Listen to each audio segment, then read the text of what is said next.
Hey everyone, welcome back to AI Diatribe. My name is Jason Lowe. I am your host. And today, my co-worker, co-host, co-compatriot Matt Konwiser and I, we have a special guest. We have an individual by the name of Brian Allen, who is doing a lot of things right now. He's the executive director of the AI RegRisk Think Tank. That's probably one of the more prominent things he's doing, but he's also involved in the Artificial Intelligence Safety Institute as a consortium member. He's the chief trust advisor at AmpliWork. And as if that's not enough, he's a fellow academic like me. He is an adjunct professor at the University of Connecticut, working in the MBA program. So, Brian, wonderful to have you here, sir. Welcome. Jason, thank you for having me. Matt, always good to see you. Absolutely.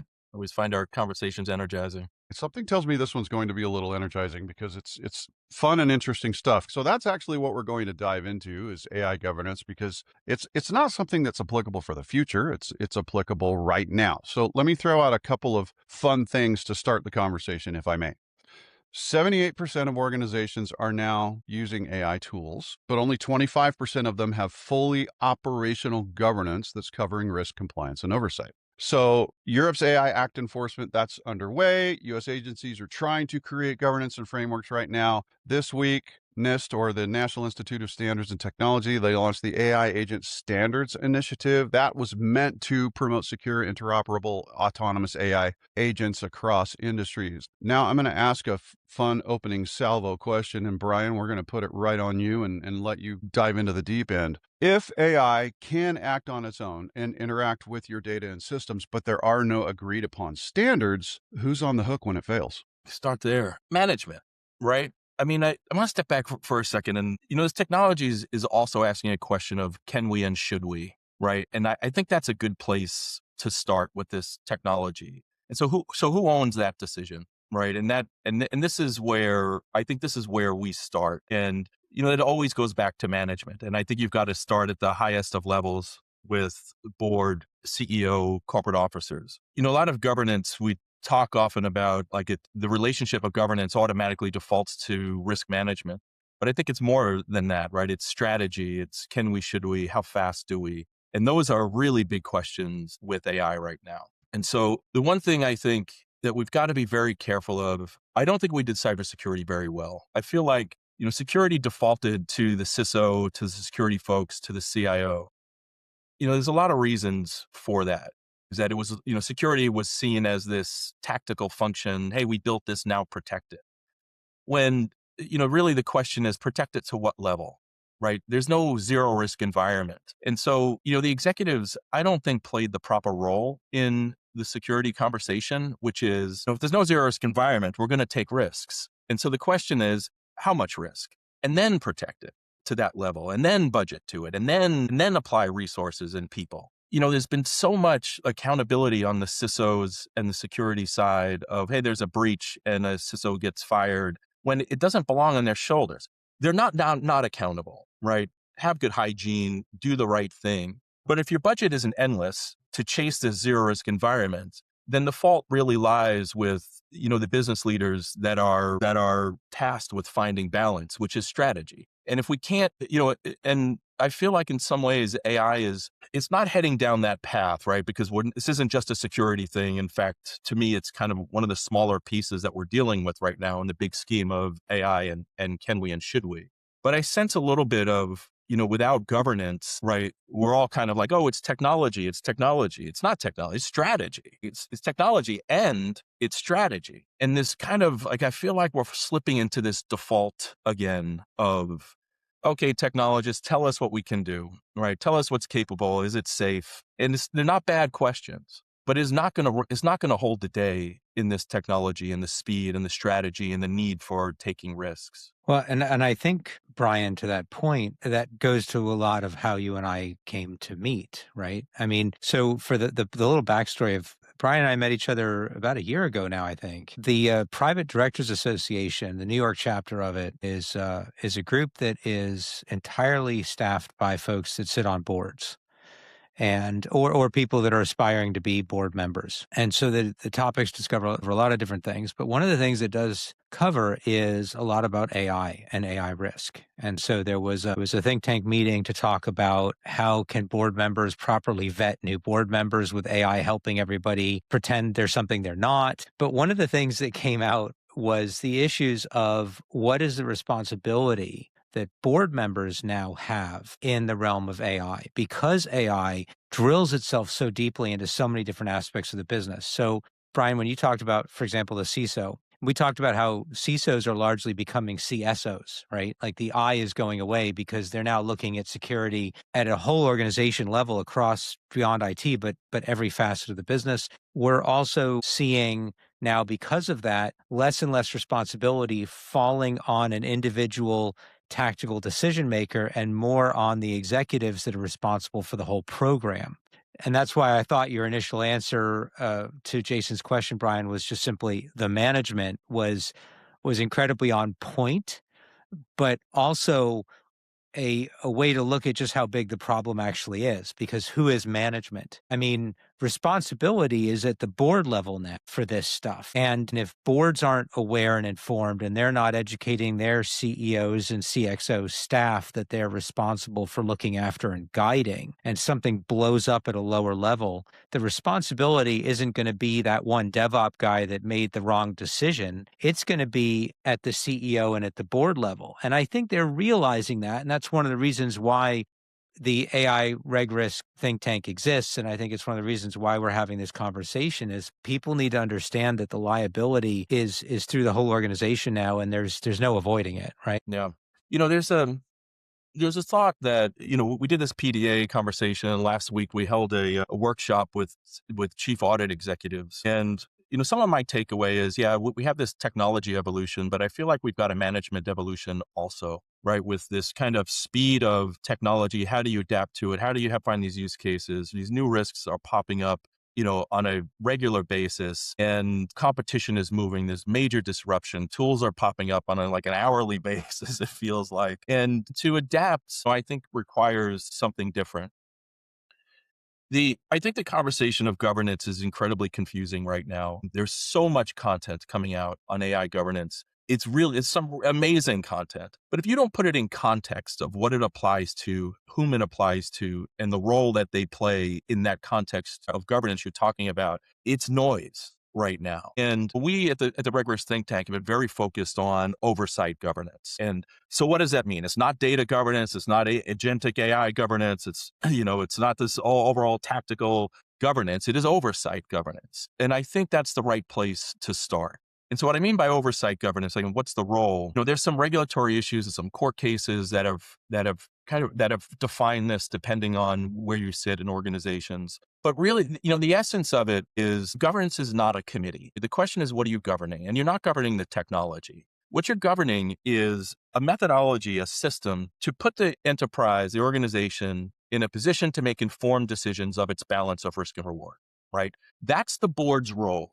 That's the executive's role. How do we put a program in place, a system in place, so that we can continuously, trustedly, programmatically make these informed decisions of balance for strategy, for speed, for acceleration, and for risk? And so that we can find this balance. And this ad hoc approach of, hey, we have a committee, we do these risk assessments, it's not proper governance. It's not proper oversight. And I think most importantly, right, it doesn't meet the need for the day of, the speed of what's happening.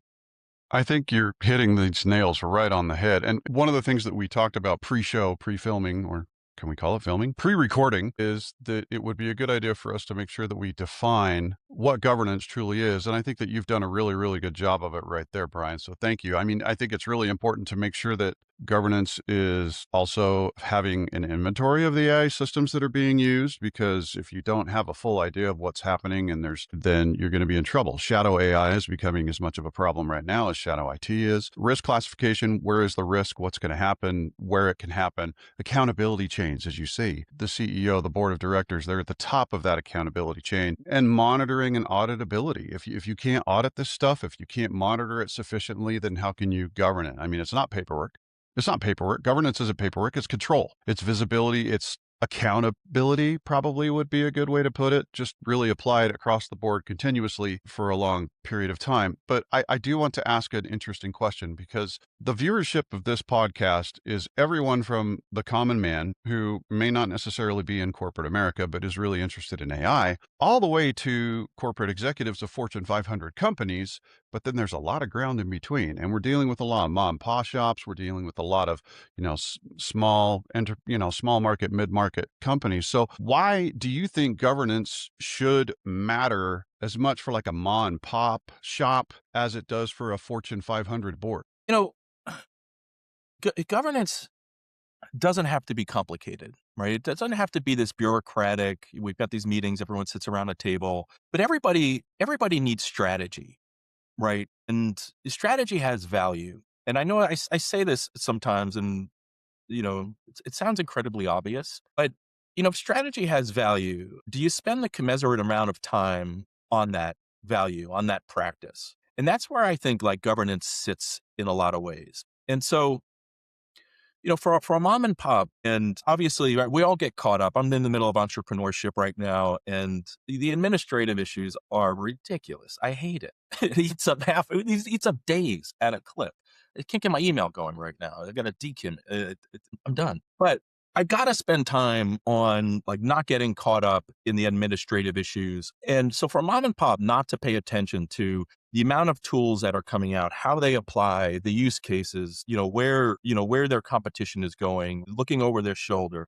And these issues of like security to me, and why I think it's almost secondary. If you have a security breach and something happens, yeah, it's painful. But if your competitor takes over and takes your clients, that's a much bigger issue. And so you've got to kind of constantly move fast. And somebody said something to me yesterday. They were like, I used to, put my foot on the gas and go really fast and then stop and look around and then go really fast again. And he's like, now I don't have time to stop. I've got to keep going fast. And so if that is the kind of the new momentum that we're dealing with, and you haven't kind of built that into your management style, right? Your governance, your control, your management of how we do that, of how you keep pace of tools, of how you keep pace of risks. Then you're defaulting to this kind of ad hoc, let me go by the wind type of piece, right? And I question if that's strategy. And so, do you carve out time in your day, right, in your week, in your month, on what is the strategic element? And I say this, that we're all strategic, right? We make decisions because we're strategic, right? That's decision making. But the governance piece kind of puts structure to that a bit.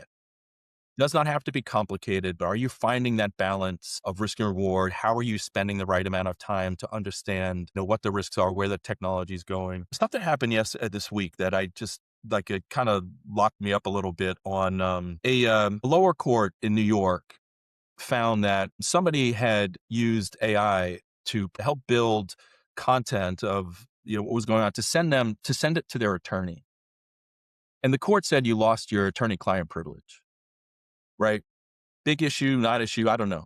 But think about this of like, so now if you have an HR investigation, if you do an investigation, you got a regulatory issue, and your employees are using AI to help clean up some notes, you just lost privilege. That is not a small issue, right? And it's just kind of like this under the radar thing that just happened. So, I mean, that actually ties in very nicely with the issues around Moltbot, right? And Moltbook, because if people are using it for their personal work, and these agents that are sitting on your local machine are taking all of your information and all of your research and then transmitting it into a social site for all the other agents, and there's people listening to that, there's two issues. Number one, is there any expectation of privacy of any of that research and information? And number two, does it fall under wiretapping laws in a dual party consent state? But before we go too far down there, I have two questions. One is more at Jason, and then one is for the two of you. So, Brian, I don't think you know this, but Jason and I both sit on the GTIA Council for AI, and we had our meeting yesterday, actually. So I'm thinking about the governance and the bigger picture that you're referring to, framing it as being well beyond just a set of rules that the AI has to operate under, but fundamentally changing organizations. And I was thinking about the conversation that we ended up in an hour and a half debate about yesterday on our GTIA call about how MSPs can possibly get ahead without changing their business model, without reverting back to old styles of thinking that aren't going to work. And I'm just wondering, like, what's your message, Jason, to like the MSPs and to the GTIA members as it relates to how governance has to be integrated and transform their businesses from an AI perspective? Well, I think the discussion we had in that meeting yesterday was actually kind of interesting. I don't know how well my thoughts really align with the majority of the thinking there, but one of the things that Brian brings up that I think is very pertinent is that there are dangers everywhere as far as exposure to making data available where it shouldn't be available, risks that could happen to the business, to the clients, to the country, for crying out loud, that may not be known about or figured out until it either happens or it's completely and utterly exhaustively thought through. And so there's this balance, right? We got to figure out, how do we continue to move forward and adapt and build this new technology and try and incorporate it in our business practices while also trying to do so in a safe way. We have examples right now of having to be a little bit more aggressive. I mean, I don't mean to keep harping on this every time we do a podcast, but we're in an AI race. We're in an AI race with China, for crying out loud. Listen, if the Chinese are watching this podcast, don't be mad at me. Don't hack me or anything like that. But the United States, we know full well that the country that reaches that level of artificial intelligence that can be very, very aggressive and very, very controlling, the country that gets there first is going to win the war. And there's the possibility that there may be some sort of conflict between countries and one country may become a digital slave to the other. We all know this. And so how do we tell these frontier models to slow down their development and to try and regulate things and institute good governance when that might inhibit us in the long run and cause us to lose the ultimate war? Who knows? I mean, there's this real balance. And now if we take that, we distill that down to business. I mean, I don't mean to go from the MSP level all the way to freaking world country governance levels, but competition plays a role here. You do need to make sure that you are not inhibiting your ability to compete while at the same time doing so safely. And we don't have things in place that really have teeth or that have really well defined what types of safety and things that you have to adhere to in order to do this appropriately. So I don't know that there's a correct answer there. Yeah. It's just, So can I weigh in on that? Because this is the core of it, right? I don't think it's binary. You go fast and you don't have to go safe. Like, I think we could do both. We're good. We're good enough to accomplish that. But the idea of like this technology is moving fast, regulators will never be able to keep pace with this. We know that historically, right? It's just, it moves too fast. But what we're proposing at like the think tank and what we champion with mature governance is, are you in a position to make informed decisions? Simple, right? That's a pretty low bar. Let's not second guess the right decisions if you made the right or wrong decision, right? But make an informed decision. And if that's the balance, right? If that's the communal contract, which is we're about communal responsibility with AI governance based on this concept, are you in a position to make informed decisions? That should be the minimal bar. But with that, we should hold people accountable to it. So what does that mean, right? So what does it mean to make informed decisions? Do you have the right people at the table? Are you right? Is your system to identify what your tolerance is in your business, has that been defined? And tolerance doesn't mean no. Tolerance is just some guidelines. You identify something, a risk outside your tolerance, that could mean opportunity. But are you in position to make informed decisions? well, that's a key point right there. Okay. Yeah. Because in order to make informed decisions, you have to have experience. And that is something that we're facing a problem with, because the implementation of AI is very much different from past technology shifts when it comes to risk. It's extraordinarily different.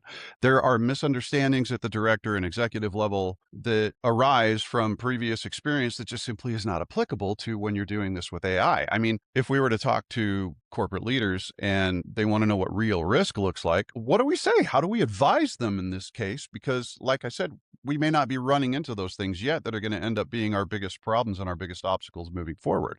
How do we overcome that, Brian? Yeah. So, there's everybody has a role in this. The board's role is to make sure that the program is in place, that people are making informed decisions, scope it, right? And then there's all this execution. And I think what needs to trickle down, which did not happen in the cybersecurity and information security stages, was you play this tactical role. Hey, I do this, I protect this, this is my role. But really what you're doing, you're mitigating a risk. Your output is risk information. Security's output is risk information. It's not protection. Protection is the effect of a mitigation plan. Risk information is the output. So you mitigated risk.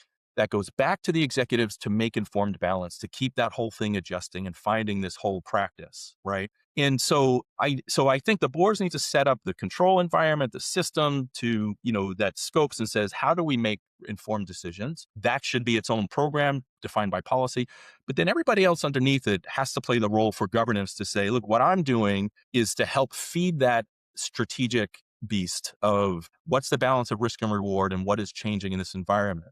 And I feel like in the security space, and the reason I default to this because there's a tremendous parallels, I think, to where we were. We think about our tactics. This is my role. This is what I do. I'm a technologist. I do this. I do this. The output of that should feed this strategy, right? We need to have this new relationship of strategy, of risk, of opportunity on this like near real time, or not near real time, but on a much more, speed basis. Like it's got to be fabric of business today. And so everybody plays this role. The reason that we're working with executives and boards is that, and what we saw from the cyberspace is that, the security folks can only push so far uphill, Yeah. and the executives and the board have to play their role in this environment. So I've teased this to both of you today. I'm looking down because I was at breakfast this morning with a colleague, and I was sitting next to a window that looked onto a parking lot. And this is the view of the lot. Hopefully we get the white balance working there. Okay, so you can see these two giant signs that say do not enter. And you can see the parking spaces are all angled so that if you drive one way correctly, you will front in. And you'll notice that there are at least 3 cars that are parked in completely the wrong way in the do not enter. And it was because I was watching this empty parking lot, cars pulling in correctly, then entering the do not enter, then backing into a parking space they were supposed to front into from the other direction, even though there were empty spots 10 feet away. Okay. Now, why am I losing my mind with this? Because this is the issue with AI governance. Right? You put up the signs, you make it very common sense, you give people plenty of room to do the right thing, and they're like, screw it, I'm going to park here anyway, in this way. And I watch people K-turn this thing just to wedge themselves into this space, when if they had just taken the extra 20 seconds to loop around, they could have just parked and been done. So the way I look at it is we need 2 things. We need a huge amount of common sense that I might argue doesn't exist. And then we need people to decide which way should the parking spaces be angled and where do the do not enter signs go in such a way that it makes sense for the flow, but that people will actually follow. And for me, I think one of the big bodies that has been trying to create those one ways and do not enters is NIST. They've been on top of security. They were on top of generative AI security. They rewrote their entire framework to try and account for a much more human process style way that AI works and LLMs work. And now, as we talked about earlier, they've started to publish these concepts around agentic specific stuff. So where do you see the interplay, Brian, between NIST and these organizations? And do you think that people will actually listen? Yeah. There's efficiency in standards, right? That may be saying the obvious, but I feel, when I was at the Bank Policy Institute, we ran a call with, we represented the top banks in front of Congress and regulators and the intelligence community on emerging tech issues. And I would host this call, and we would get off the call. There'd be 40, 60 people on each call. I would get 10 calls, 8 to 10 calls afterwards. Hey, this is what we're doing. What are they doing? What are they doing? Right. And that incredible inefficiency, I think, where the collective mindset of what is good practice. I think the challenge is it can't be prescriptive today in a way like standards have been set up with cyber and other controls. I think we'll get there, right? Of like, what does model deviation mean? What's the best practice to look for that on a continual basis? We'll see that at some point. I root for NIST to come up with good practice. I think they're ridiculously important. Well, you know what? I mean, I think we're all rooting for NIST because they're probably the body that's in the best place to be able to do anything about this right now. But boy, do they have their work cut out for them. I mean, this latest initiative, I think probably the biggest thing that the layman, the general person can take away is that They're basically saying that AI agents are not toys. They're saying that these are very vital infrastructure elements. They need to be safe. They need to be controllable. They need to be auditable. But we're also entering into a new phase of, I don't want to say regulation, but we could say governance, but regulation may be required, because if agents can work without absolutely immediate human prompts, we're talking about writing code, we're talking about interacting with other systems, we're talking about automating different workflows. What does that do to accountability? You know, if the agent is doing the thing, who's accountable? Should agents have some sort of a formal identity and permission sets, kind of like apps and users do? Yeah. Where do they sit on an org chart? Yeah, good way to put it. Yeah. That's a good one. Right. Where, I mean, you think that governance is confusing now of, board's role, a data scientist role. If you have a chatbot, right, we're going to have this technology oversight. Is it the right model? Is it fit for purpose? Is it secure? But the CIO is not going to know what good customer care is, right? And how to train it. And, where do those lines, like, who's the ownership? We talked earlier about who's accountable in that. And I think we're going to have kind of this layer of accountability of can we, should we, how do we find balance, board, executives. And then you're going to see this split. Is it safe? Is it fit for purpose? Are you using it right? Well, it's interesting to think about not only agents doing things wrong, but we talked a little bit earlier about shadow AI. Okay, we're not talking about just agents doing things wrong. We're talking about employees. We're talking about humans. Because if an employee is using AI and they don't tell you, is that a governance failure or is that an individual failure? If the system hallucinates and gets something wrong, is that an error? Is it negligence, or is it liability? There's a lot of things here that make oversight exponentially harder when it comes to AI usage, especially because of shadow AI. Yeah. And did the oversight cover those things, right? I mean, look, should we have, when I talk about like scoping, like okay, we need to make these informed decisions on what? Scope it on, is hallucination acceptable? Maybe in some areas, like what is the tolerance and what's the use case, right? And then there's another piece of like, okay, we're scoping this of what are we overseeing? And then it's granularity, right? To what level throughout the organizations where there may be harm that they need to know, where there is the right, that they need to be informed of balance. And without that kind of conversation of balance, it's the accountability. It's got to default to the executives on strategy. Well, let me ask you a question of Matt, because, looking at this from the business perspective, I think this is a good thing to dig into. I'm curious as to your thoughts. And Brian, this is obviously a question for you because, goodness gracious, you've got a Juris Doctorate in law. So, I mean, this applies. But I'm curious as to Matt's perspective on this. Is using AI without governance now legally unsafe? I mean, do companies that are ignoring governance, do they risk civil and regulatory action? So the issue of asking if something is legally unsafe adds liability to my response. So I will say this is just my personal opinion on things. But what I will offer is when I think about agents, I think about Willy Wonka. Now, bear with me for a second.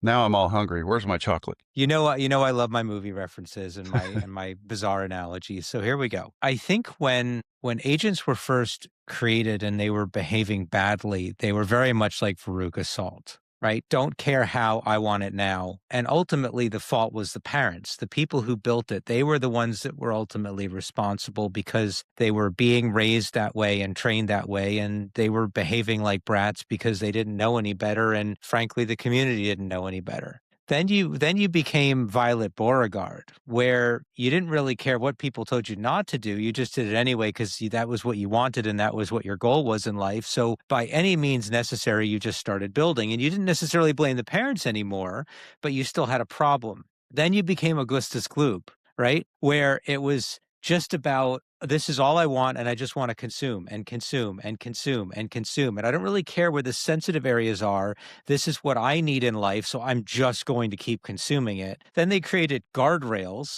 and they ended up with Mike TV. And in the Mike TV land, it was more just like innovation over everything. And I just want to be the coolest, hottest, whatever there is to do. And people were like, no, that's going a little too far. We haven't gotten to Charlie Bucket, okay? We haven't quite gotten there where you can drink the fizzy lifting drink, but still be a decent person at the end of it. Like we're we're not quite there in the agent realm yet. And so legally, I think the responsibility has transitioned away from the builders of the agents, because I think there's enough knowledge, common knowledge and institutional knowledge out there about what generative AI is and what agents are, that people can't say, well, I didn't know. But I don't think that we're at a stasis point or a symbiotic point between humans and agents that absolves humans of liability and that ensures that agents will always do what they're supposed to do legally, ethically, and from a business perspective. We're still looking for that, but we've definitely seen the path of LLMs and agentic AI go through the 5 phases of Willy Wonkaism. And I just made that up. So that's patented term now. Those are good points. Matt, Brian, so your response. I'm curious to hear your response. Yeah, there's legal liability. There's a set of court cases. Go ahead, just get right to it. I would take my whole analogy away. It's fine. I don't even know how to tie it to Willy Wonka. I don't know if I can go there, but I want to hear your retort on how we tie it to Willy Wonka. So there's a set of court cases that hold boards and corporate officers accountable, and they're called the Caremark cases. And the Caremark case said to boards and corporate officers, you have to act in good faith. It was a really high bar, right? That's easy to act in good faith and to show that you did, and even if you were, didn't make the right decision. There was a next case called Marchin. In the Marchin case, the company sold Bluebell ice cream. People died of listeria. And the court said, look, in order to act in good faith, you need a risk-informed system in place tied to things that are mission critical. And so the question is AI mission critical? And if AI is mission critical, then you need a risk-informed system. And then the question is, what is a risk-informed system? And it's not that you do assessments and you're told these quarterly reports. It is a system about, what is its scope to? How granular does it need to be? Are we getting the right information? Are things getting to us? Are they escalating in time? Right? And it's the system itself that holds accountability. There was a case then also, McDonald's, where basically, it was a sexual harassment case and, the board was sued. The board had a system in place, but it wasn't executed by the corporate officers, by the chief human resource officer. And the court shifted accountability to the corporate officers. So the extension now of Caremark of, are you acting in good faith? Do you have a risk-informed system? If it's mission critical, now can also be applied to corporate officers. And so if you're a CIO, a chief risk officer, a chief account executive, a CISO, you've got to pay attention here on, what is the risk-informed system? And that's getting at this governance that we have the information that we need to find balance. Right. And so there's a couple of court cases. There was one recently called Copang where the chair of the audit committee was sued, the CEO was sued, and the CISO was sued. Right, individually. And so the answer is yes. We'll also see negligence claims, like you didn't have the right hygiene. And the way I think to look at it is through these dual lenses. Do you have good hygiene? Are you dotting your I's, you're crossing your T's, and using good practice? Right, don't be negligent. And then the other one is, are you in positions to make informed decisions? And they shouldn't, and they're two very distinct things. So let me ask you this then, Brian. Back in 2008, 2009, somewhere in there, there was a huge case where the FTC went after them because some of their franchisees were breached. The breach had nothing to do with Wyndham's core systems, right? Wyndham's systems were intact, but the franchise systems were breached because of bad security practices. Wyndham said, I'm not liable, not my system, and it's a franchise, it's not a chain. The FTC sued them and won, saying that it's under the Wyndham brand. So it doesn't matter if it's a franchise. It doesn't matter if it's a separate system. We can't go after you for having faulty systems or bad compliance. We can go after you for the brand because that's under your brand. So if you were to look at something like that as a precedent of attaching liability just by association because of brand, if something does go rogue with an agent, is it the brand that contracted with the agent, or is it the brand that built the agent that you think would be more liable, or would they figure out a way to sue both of them? Yeah, well, knowing attorneys, they'll sue both. Disregard, right? But the brand, trust is a commodity and trust is an asset. And I think, if you lose trust, there's so much focus on like quantification and financial loss. And, the SEC came out and said it on the cyberspace anyway, another parallel, is that it's not just about finance. It's about legal. It's about your brand. It's about trust. It's about, the regulatory implications. So, I think, there's a lot, you can't transfer your liability, right? And I think for your questions about like mom and pops and what they should be thinking about is, they're not going to be building a lot of AI tools, but they're going to be buying a lot of AI tools, whether they know it or not, right? These companies that they're farming that they're contracting with are putting AI into their tools. And it's their obligation to make sure that they have an understanding of which tools and services that they're buying from are using AI, and are they meeting the right obligations? Like, if they need to have explainable outputs, and you make sure that bias practices are in place. So that still is on their shoulders. So probably a bit of a parallel, Matt, to, the brand aspect of like, where does this liability start and stop? So what I'm hearing is there isn't a blanket big enough to hide under that will protect you from the governance and the liability boogeymen that are coming after you for doing something the wrong way. That's, Yeah, but I what's wouldn't. funny is I think that we're probably rapidly, well, okay, I've actually had a few conversations with a few companies and I've encouraged them, look, you've got to put sexual harassment training in place that's mandatory for all of your employees. You need to have AI usage and governance training that's mandatory for all of your employees as well. I mean, the thing that we can get out of this discussion is that there are things that you can do at every level of the AI consumption chain. For everyday users and operators, you got to know where your AI is going to touch your work. You've got to disclose that. You've got to make sure that the company knows. You've got to treat your output as a draft, not as truth. Because you can't have it go directly out. It's got to have some sort of human in the loop. If you're talking about company founders or even subject matter experts, you've got to create some of those simple governance rules. You've got to inventory where AI is going to be used. You have to define some of those risk scenarios. You've got to define how you're going to respond to those risk scenarios. And one of the things that really kind of came up while we were having this discussion is, since we have discussed and said, all right, ultimately the liability risk is at the executive level, they've got to figure out how to integrate that risk into their enterprise risk framework. It's up to them to make sure that they're defining that fully so that they can, since we're using the term of blanket, they can do blanket coverage legally and from a exposure perspective. They've got to tie reporting to, some governance oversight. They've got to demand from their employees and from others in the organization that there are absolute audit logs taken care of and showing everything, so that they can control visibility all the way up and down across the chain. But I think in an effort to try and kind of distill this down so that we can wrap this up nicely and put a nice little bow on it, Brian, let me ask you this. If let's say we're 5 years down the road. Well, with the advancement of AI, it might be a lot sooner than 5 years, but let's say that we're a few years down the road. What do you think would be the biggest AI oversight mistake of 2026? What do you think the answer would be that the world would give? Yeah, we don't put the pressure, and pressure is the wrong word, that we don't set the bar that people are making informed decisions that can be tied to practice.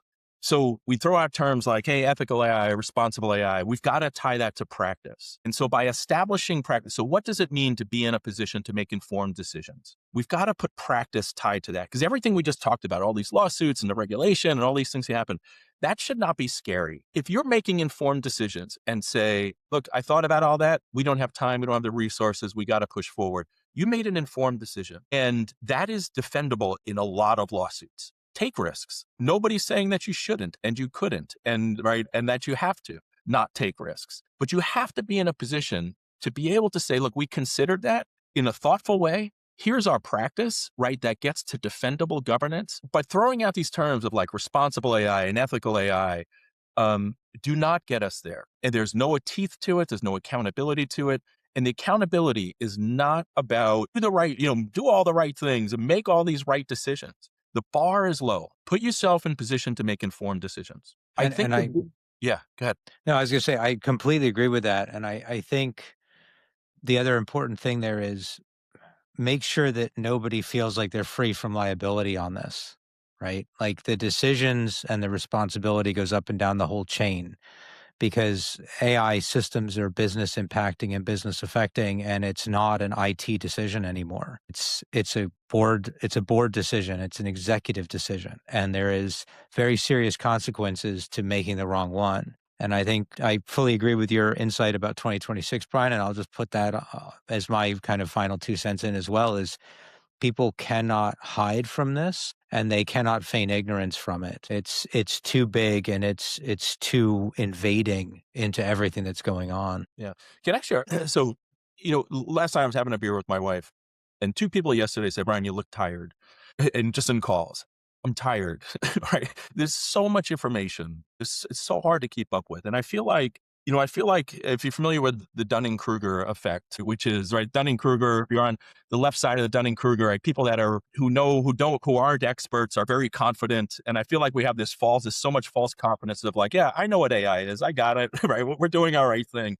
But you move to the right, and when, people who are experts in Dunning-Kruger, you are actually less confident because they know what they don't know. And so I think the challenge is, how do we manage to the right side of like, we don't know. There's so much we don't know. And so like the management piece, right, can't be so certain about, yeah, let's write standards and let's do all these things because this is how it is. We don't know how it is 6 months from now. And I feel like it's so much, I've just got to this point of like, spending so much time, like, I don't know. And I think in that is some of the challenge for executives. Like, how do you manage to the we don't know?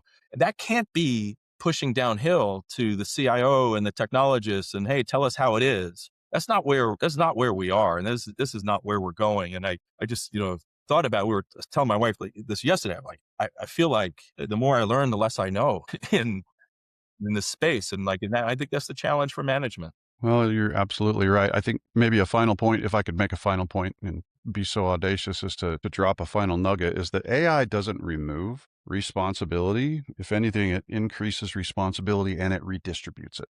That's probably a good way to put it. So on that note, I think, Brian, we've kept you for quite a long time. This has actually been a very, very good discussion, much deeper than I thought we were going to go, but not surprised because of the brains that are in this room. And I'm talking about the two of you, not me. But thank you so much, Brian, for your time. This has been a very enlightening discussion, and I'm sure that we're going to do this again at some point in the future, especially given the rapid development and the way things are going. This is just going to become more and more important as time goes along. So, Brian, thank you so much for being here with us today. Thank you for the invitation. I appreciate it. All right. On behalf of myself and Matt, to those of you that are watching and listening, thank you so much for your attention, and we will catch you on the next episode of AI Diatribe. Take care. Thank you.